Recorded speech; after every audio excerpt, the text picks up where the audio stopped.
Come and hire me, I cried. आओ और मेरे को काम पे रखो, आई क्राइड, में चीखा। वाइल इन द मॉर्निंग, सुबह के दौरान। I was walking on the stone paved road, मैं पैदल चल रहा था। On the stone paved road, stone paved road, पत्थर के रास्ते पर। Sword in hand the sword in hand the king came his chariot. Sword का अर्थ वैसे तलवार होती है। Sword in hand the king came, राजा अपने हाथ में तलवार लिए हुए आया। इन हिज चैरियट, अपने रथ में। ही हेल्ड माई हैंड, उसने मेरा हाथ पकड़ा। एंड सेड, और कहा। आई will hire you with my power, मैं तुम्हें अपनी शक्ति से काम में लूँगा। हायर का अर्थ उसे किराए पे लेना होता है। But his power counted for not, and he went away in his chariot. But his power counted for not, लेकिन उसकी जो शक्ति थी, काउंटेड फॉर नॉट, वह ना के बराबर थी। And he went away in his chariot, और वह अपने रथ में वापस चला गया। हुआ क्या, उसकी शक्ति जो थी ना, उसको ले जाने की नहीं थी राजा की, इसलिए वह वापस चला गया। In the heat of the mid day the houses stood with shut door. In the heat of the mid day, दिन के मध्य के समय वह घरों के बाहर खड़ा था। शट द डोर, और घरों के दरवाजे शटकार थे, बंद थे।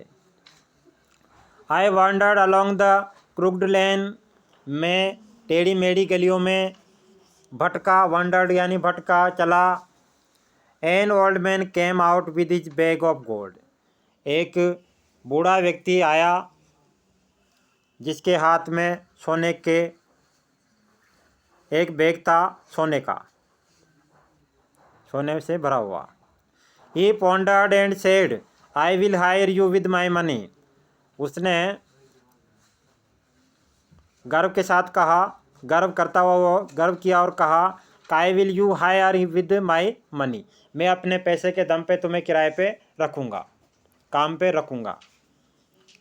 ही weighed his coins one by one, उसने एक एक करके अपने सिक्कों को तोला। बट आई टर्न अवे, लेकिन मैं मुड़ गया। उसने एक एक सिक्का मेरे सामने से तोला, लेकिन मैंने उन सिक्कों का कोई महत्व नहीं माना और मैं मुड़ गया। इट वाज इवनिंग, अब शाम का समय है। The garden hedge was all a flower, बगीचे जो थे वह पूरे ही फूलों से लदे थे।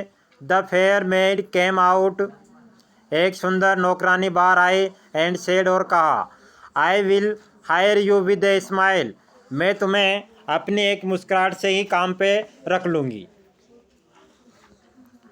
Her smile paid and melted into tears, उसकी जो हंसी थी वह पीली पड़ गई और वह आंसुओं में बदल गई। And she went back alone in the dark, और वह वापस अंधेरे में चली गई, यानी वह भी मुझे अपनी तरफ आकर्षित नहीं कर सकी, काम पे नहीं रख सकी। The sun glistened on the sand, सूर्य की रोशनी जमीन पर चमक रही थी। And the sea wave broke waywardly, और समुद्र की लहरें ब्रोक वेवर्डली, दीवारों से टकरा रही थी, किनारों से टकरा रही थी। A child said playing with cell, एक बच्चा, जो समुद्री सेल होते हैं, जानते समुद्री सेल, हाँ, सीप जिन्हें बोलते हैं हम, उनसे एक बच्चा वहाँ बैठा बैठा खेल रहा था। ही राइज्ड हिज हेड, उसने अपना सिर उठाया। एंड सीम्ड, और टू नो मी, और उसने प्रयास किया मेरे को जानने का, समझने का। एंड सेड, और कहा, I hire you with nothing, मैं तुम्हें कुछ भी नहीं दूंगा, तब भी किराए पे रखता हूँ। फ्रॉम हैंज फॉरवर्ड, और यहाँ से ही that bargain stuck in child play, वह सौदा उस बच्चे के खेल में उलझ गया। Made me a free man, और मेरे को एक आज़ाद व्यक्ति बना दिया। तो कहने का मतलब क्या हुआ, वह व्यक्ति न तो राजा के रथ में गया, न वह उस सोने से भरे हुए बैग जो था उस बूढ़े व्यक्ति के पास जिसमें सिक्के थे उसके लालच को देख करके उसके साथ गया, नहीं वह सुंदर बगीचे की जो काम करने वाली थी सुंदर महिला उसकी मुस्कान से आकर्षित हुआ। यानी कि वो काहे से आकर्षित हुआ? एक बच्चे के खेल से। एक बच्चा खेल रहा था, उससे आकर्षित होकर के उसके खेल में उलझ गया और इस प्रकार से वह एक स्वतंत्र व्यक्ति हो गया, यानी वह किसी के भी बंधन में नहीं बंधा। तो ये रविंद्रनाथ टैगोर के द्वारा लिखी गई कविता है। Who is the speaker in the poem? इस कविता में बोलने वाला कौन है? कौन है? Rabindranath Tagore. The king sword in hand suggest, राजा के हाथ में तलवार, इसका मतलब क्या है? Wealth power, more power than wealth, क्या रहेगी? Power. The old man offered the speaker a lot of money, why did he turn down the offer? बूढ़े व्यक्ति ने स्पीकर को बहुत सारा पैसों का प्रस्ताव रखा, तब भी वह मुड़ गया। क्यों? क्योंकि he did not like money, उसे पैसे तो पसंद थे ही नहीं।